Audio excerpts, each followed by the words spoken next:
today we're going to do a couple of things. We're going to talk about a staffing and resource study that has just been completed after a year's worth of work. This study was commissioned by the Albuquerque Police Department. Alexander Weiss from Alexander Weiss LLC is here today. He's the expert that did the study. He's going to talk to you and the community about what the study says. It talks about the number of sworn officers based on a workload model for the Albuquerque Police Department. It also talks about the number of patrol officers that should be out on patrol, or the number of sworn officers that should be out on patrol. So he's going to give you some details and walk you through the study. Chief Eden then is going to come up and talk about his initial proposed plan called P.A.C.T, Police and Community Together, where he takes recommendations from the study that was performed by Alex Weiss LLC and comes up with a plan for the community to actually take more of our officers and put them out into the community. So first up will be Alexander Weiss talking about the study, and then Chief Eden will come up and talk about his plan for the Albuquerque Police Department and policing in the communities. And then we'll be happy to take some questions. Let me just predicate this by saying a couple of things. When we entered into the settlement agreement with the U.S. Department of Justice in November of 2014, in one of the stipulations of the agreement, in fact it's paragraph 204, I believe, talks about commissioning this study. As a mayor, I asked the question at the time, and I asked it again when the study was completed: how long has it been since the Albuquerque Police Department has done a thorough data-driven analysis so that we know and can talk to our community about how many sworn officers we need? And the answer I received was that it's been at least a decade, and frankly, we don't have anybody in the department that can remember when it's been done. So I think this is a really important step for the community, because there's always that question out there with, from the mayor's standpoint, from the city council standpoint, from the community standpoint, what is the right number? I believe that Alexander Weiss has done a great job of delineating this and telling us why he did his methodology the way he did. He'll explain that in just a minute. And I think Chief did a good job of putting a proposed plan forward. And I know that Chief will be talking about interaction now with the department, talking to officers, talking to commanders. Now that the plan has been put forward and it will be transmitted to the Department of Justice, getting together with the rank and file and actually having a discussion about how it's going to work, what's best for the department, what's best for the community, and I know that he's listening to his officers as well. So with that, I'm going to turn it over to Alexander Weiss. He'll give you a little bit of background on himself, and then he'll walk you through the study. Thank you very much. Good morning, everyone. As the mayor said, my name is Alex Weiss. I'm a consultant from Chicago. I've been doing this work for about 30 years. I began originally in the Colorado Springs Police Department as a police officer and supervisor, and began my work in resource allocation. I later left the department and went to work at Northwestern University, where I was on the staff of the Traffic Institute, a national police training center, and professor of management at Northwestern. In 1992, I left Northwestern, and I was on the faculty of Indiana University, Department of Criminal Justice, and then in 1998 I went back to Northwestern as the director of the then created University Center for Public Safety. Since 2007 I've been doing resource allocation work in a number of places, including Indianapolis, Chicago, Louisville, New Orleans, and most recently here in Albuquerque. One of the interesting themes that emerges, and I think it's important to realize, that every community wants to know how many police officers they need. And in all of these cities and in smaller communities and medium-sized communities, we learn that that's a complex question to ask, in part because it's been driven traditionally by lots of different rhetoric and by lots of different models. About 5 years ago, a colleague of mine at Michigan State University and I were awarded a grant from the U.S. Department of Justice to develop a manual for police organizations to use so that they could systematically and rigorously evaluate this question about how many police officers they need. We worked several years on the project. We interviewed police planners and analysts from all over the country, and we came up with what we call a performance-based model for police resource allocation. We began our work here in Albuquerque about a year ago. It consisted of looking very carefully at data, what police officers do, how they spend their time, We talked to the commanders and officers in special units, understood their responsibility, how that all interfaced together. And doing that, we were able to come up with analysis both on the supply side, if you will, and on the demand side. A comment first about the supply side, that is about the numbers of officers. We'll see the methodology play out. Now, it's also important to note that there's lots of important information in the report about the demand side. One of the criteria we use, for example, to look at the capacity to respond is what we call queue time. That is, we look and see how long does it take for the department to dispatch an officer for various types of calls. We were very pleased to learn that for priority 1 calls, the most serious, the life-threatening calls, the department is able to dispatch a police officer within less than 2 minutes. That's an extraordinary performance. It's the best I've seen in all of these kinds of communities. So that was a good lesson, and it was good news in terms of their capacity. Now, in terms of our process for identifying the number of officers, we use a workload-based model. This comes from the DOJ approach. Basically, it's pretty straightforward. If we can figure out how much time that officers spend on citizen-generated calls for service, if we know what that time is, and we know how much time we want them to be available for other kinds of activity, then we can estimate the numbers that we need to fulfill those objectives. And that's really what we did here. So we looked at data for 1 year in Albuquerque. And it turns out in that year, the patrol officers handled about 350,000 calls. There were about 1,000 a day in the area commands. We used that data to estimate the amount of time that they spent on these calls. And then we worked with the agency to come up with some models. For example, we suggested that during certain hours of the day, 25% of the calls required a backup. During other hours of the day, particularly in the evenings, 50% required a backup. We also calculated what we call the shift relief factor. That tells us how many officers we need to assign to a shift in order to ensure that a sufficient number are actually working. And that data in Albuquerque was also quite favorable. That number was 1.7, which means that for each officer you assign on an 8-hour shift, for each officer on the street, you need to assign 1.7 officers to that shift in order to ensure that are enough working. Interestingly enough, on the night shift, the department uses 10-hour shifts, which has a higher shift relief factor. That means you need more of them. And one of the recommendations that you'll see in the report is that we've recommended that the department abandon the use of 10-hour shifts because they're less efficient. Okay. So what we have in this slide and in the next one are estimates of the number of officers that are required in the area commands based on the workload, based on the shift relief factor, and based on our performance objectives. And as you can see, for example, we have for each shift a certain number of officers in the area commands. Okay? And one more. And what this slide shows you is the actual summary by area command. We're recommending that if the officers remain on 8-hour shifts, you'll need 522 police officers assigned to the area commands. Now, this is an important distinction because what you'll see, for example, on the afternoon shift, we're suggesting they assign 60 officers to the Southeast Area Command. That's significantly more than they have right now. It's probably significantly more than they've ever had. That will ensure, by the way, that at least 30 or so officers are working every day in the Southeast Area Command on that shift, where we're told right now that number's closer to 15. So we're dramatically increasing the number of officers that are working in the area commands. In fact, under the model that the chief will describe, 75% of the resources of the agency will now be assigned to the area commands, up from about 65%. Okay. This is an alternative model showing the same kind of analysis for 12-hour shifts. 12-hour shifts have some advantages in that you have fewer shift changes.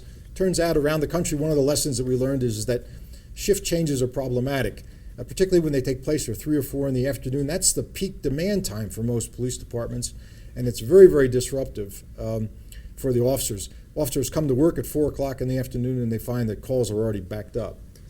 So it's one way to avoid that. But you can see that using the 12-hour shifts, we need somewhat fewer officers. We're estimating about 501 for patrol. Okay. So here are our recommendations, largely based on our analysis. One, we recommend that the organization be flatter, that there are too many levels here, and it's difficult, it kind of impedes communication and accountability. We've added some individuals that are required, some positions required by the settlement agreement. We found this department to be very compartmentalized. That is, we had lots of special units at headquarters. Officers and commanders and everyone spoke about people working inside and outside, with the outside folks being the folks who are answering citizen calls for service. We also found that even within the specialized units, there was a lack of communication and accountability. So our goal here was to make an organization that was both flatter and less compartmentalized, and you'll see that in the chief's plan. We also recommended some new methods for improving case assignment for investigations. A lot of agencies do a much better job, in our view, about assigning cases for follow-up and managing those cases and make sure they're getting the proper resources. We recommended that the Special Operations Unit be much more focused on supporting work in the area commands, as, by the way, all the specialized units should. They should really focus on supporting the area commands. You'll see in the report we recommend a fairly substantial increase in staffing for the traffic unit. Albuquerque has big traffic problems. And in our view, that could be addressed much more effectively with a larger unit that's more focused on accident prevention. And then we talk about, finally, this new focus on the area commands as a critical component. Okay. And you can see, so here's the new command structure that we've talked about, a chief, and essentially 6 bureaus. The administrative bureau is directed by an executive director, and 5 operational bureaus, each directed by a major that reports to the assistant chief. So what you can see is an organization that's flatter, fewer silos, if you will, and more accountability. Okay. And here is the model for the area command. There's some important changes, and I think the chief will elaborate on this. Essentially what we've done is we've created an administrative lieutenant's position to kind of oversee the activities of 3 units. One, a neighborhood policing team, area-based investigations, and the school resource officers. The job of that administrative lieutenant will be kind of coordinate those units and work with the area commander. We're also talking about increasing the number of lieutenants in the area commands. Under this model, there'll be lieutenants working 24/7, and you're much more likely to have a senior leadership on the street. Okay. And then finally, the last slide is actually the staffing for the whole department. In our view, the department needs 1,000 sworn officers. And you can see obviously the staffing in the area commands is based on the prior work. And then we've suggested some increases in staffing in some of the specialized units, and then some of them will remain static. So that's essentially how we conducted the study. And I think I'll take it over to the chief now. So, thank you. Thank you, sir. As Dr. Weiss stated, he has been on site with the Albuquerque Police Department for just about a year now. And each and every one of the meetings that we had with Dr. Weiss was extremely productive as he dug deeper and deeper into the Albuquerque Police Department. And as we met, Dr. Weiss was able to confirm for me some of the concerns that I had about the organization of the department. And I'd like just to present to you now what we call the police and community together. So next slide, please. So everybody is well aware of our DOJ settlement agreement. One of the key components of the settlement agreement is more officers engaged with our community, make sure that we have more outreach in our community policing councils. So as the slide says, we contracted with Dr. Weiss to help us through this process. It is a requirement of the DOJ settlement agreement that the staff study be done. So next slide, please. So basically, we're going to have a target of 1,000 officers. I think most of you right now we're at 860. Yes, right, 860. And right now we have about 390 in the field, so you can tell that we have some numbers that we have to grow. But also, one of the things that was important to me is looking at each unit within the department, how the area commands were functioning. And the overwhelming theme that I heard from our area commanders as we went through this process is that they needed more resources in the area commands, which just absolutely makes sense. So I met with Dr. Weiss, as I said, and proposed to him this whole thought process of neighborhood policing teams. This is not new to police work, but it's certainly new to the Albuquerque Police Department and this area. And we'll talk about them in just a little bit. And then simplify the structure of the department, less silos, and we're going to be putting many of our experts back out into our communities. Next slide, please. I think you're aware we've done many stories on our recruiting activities. We've been very, very successful in recruiting officers to the Albuquerque Police Department. We have a class right now of 38. I think they're in week 17 of the academy. Right now, we have 30 plus that are seated for the class that's going to start towards the end of January. So I'm very pleased with the recruiting that we're doing. The other critical part of this is our return to work legislation that, once again, we'll be proposing. One of the best ways for us to get to 1,000 officers is to have return to work, and I'll show you a chart here in a minute and kind of explain to you how was the Albuquerque Police Department able to maintain a staffing level prior to 2010. And then we'll talk about some of the other initiatives that we are also looking at. One of the things in meeting with both chiefs and mayors throughout the state of New Mexico is that all the departments are hurting in New Mexico. Whether it's a police department or a sheriff's department, they really need more people. And one of the things we don't want to do is just literally gut these other departments.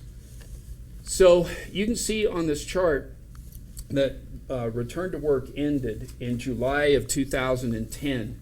And you can start to see without return to work how the department started to lose more and more people. Those resources were maintained by the department for many years by return to work. And so we have a gap here. This would be our recruiting effort right here to get to right around 900 officers by November of 17. But with return to work, we can get to that 1,000 number much, much quicker. Next slide, please. This kind of gives you a snapshot of what our academy classes have looked like in the past years. Our numbers right now, as you can tell, are much, much better. Our target cadet class size for each one of the classes we've started in the last probably 18 months has been to start off with 40 cadets, and I think we're doing very well with that. Next slide, please. So how is this going to work? Next slide. If you look at the department, as Dr. Weiss described, is that this is really what the Albuquerque Police Department looks like. We have a lot of people assigned to headquarters, meaning they're assigned inside, as some people call it, inside positions. And so looking at the resources we have inside and how do we get more people out to the area commands, our proposal will be to put together some detective teams and put detective teams in each and every one of the area commands, as well as these new community resource officers. So this is our plan for the future. Again, is to make the area commands more robust, stronger, and allow these area commanders to better police their area commands. Next slide, please. So, as Dr. Weiss said, as we start moving through this plan, we'll have officers and detectives that will be assigned to the area commands. Most of them already have expertise in gangs, narcotics, and property crimes. But instead of reporting to a central unit at headquarters, they will be reporting to their area commanders. This puts about 75% of all of our APD resources out into the neighborhoods. And we believe that that is critical for the success of our community and for the police department. The other thing we're going to be doing is we will be working to look for volunteers to help staff many of our area commands. I can't tell you how many people have come up to me at Kiwanis clubs, Rotary meetings, and asked me, how do I volunteer for the police department? So rather than asking people one at a time, we will be launching a volunteer program at the first of the year to discuss how can you volunteer to work for the Albuquerque Police Department.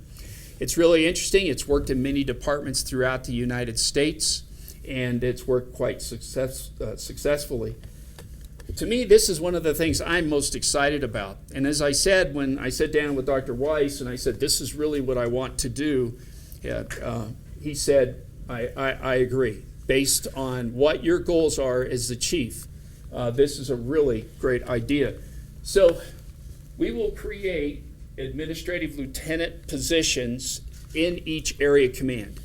Now, it's important for you to know that some of these positions will be new, but some of them will just be resourced differently.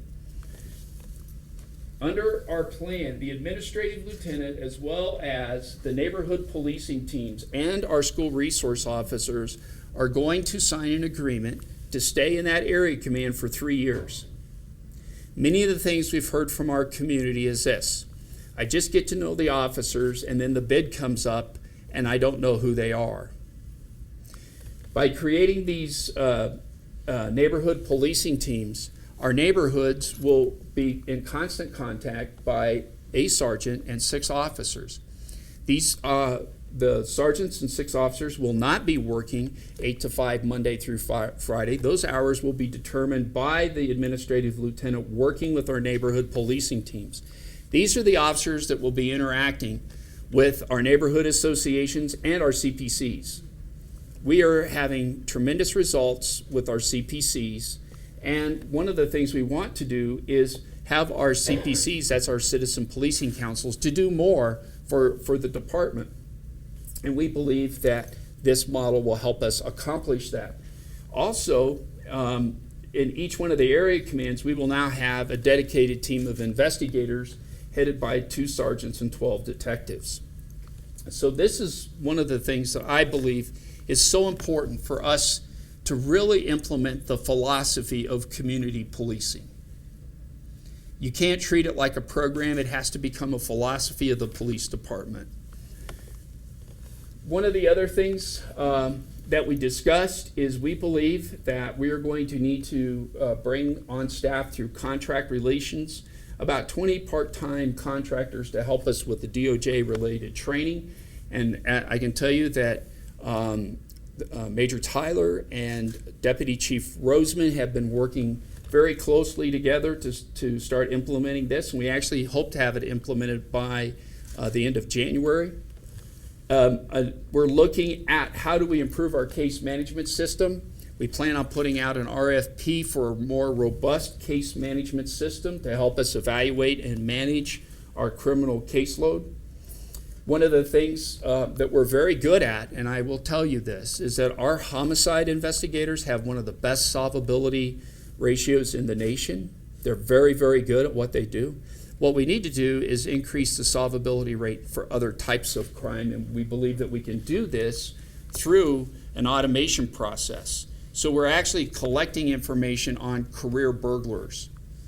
I think each and every one of you have seen what we call the turnstile justice in Albuquerque, and we believe a comprehensive case management system where the district attorney as well as the public defender's office and hopefully as well as the courts will have access to it so they can actually see the types of cases our officers are working as well as have access to the reports.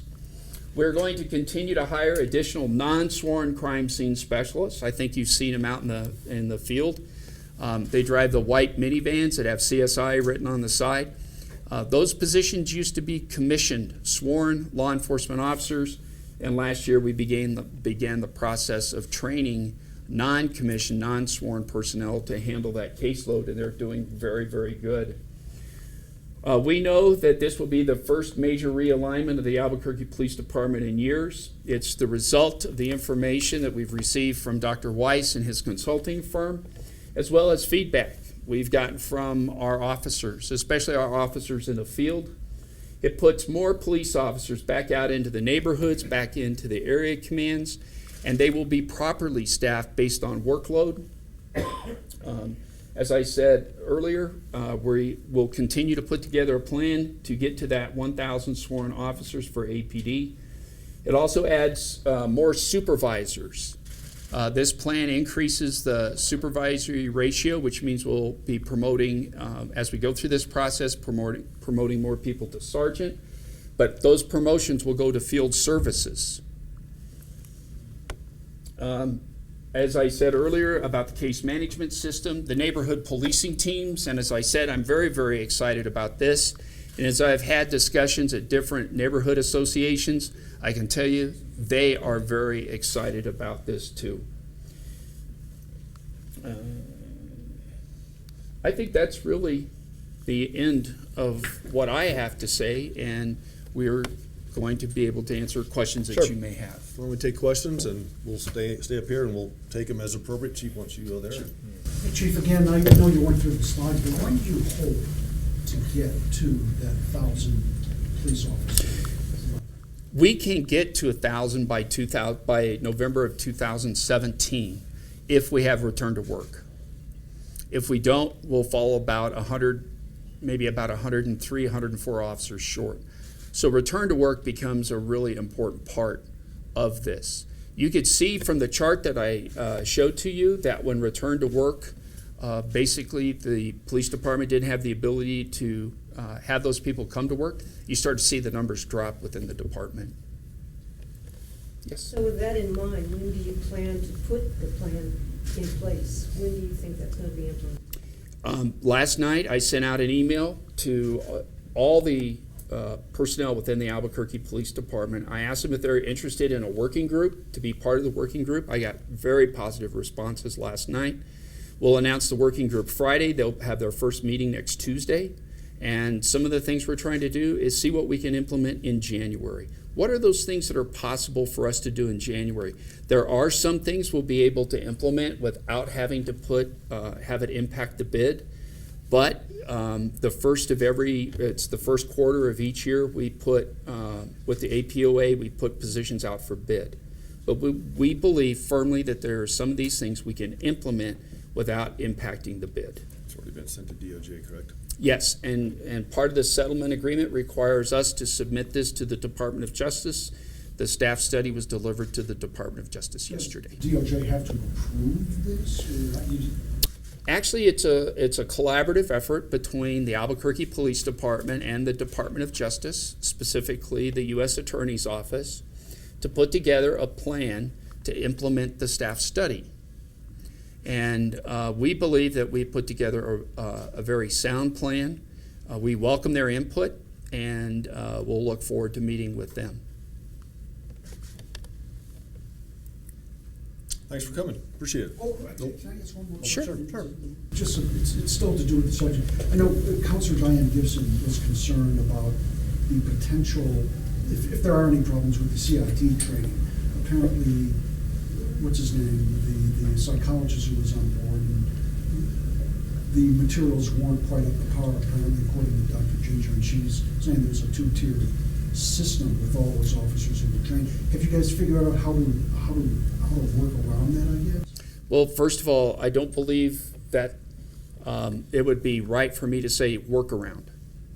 I think it's really important to remember that the curriculum Or to address it, I should say. Sure, that the curriculum that has been taught for years by Dr. Rogers and his group has not only been taught to the Albuquerque Police Department, but almost every police department in the state of New Mexico.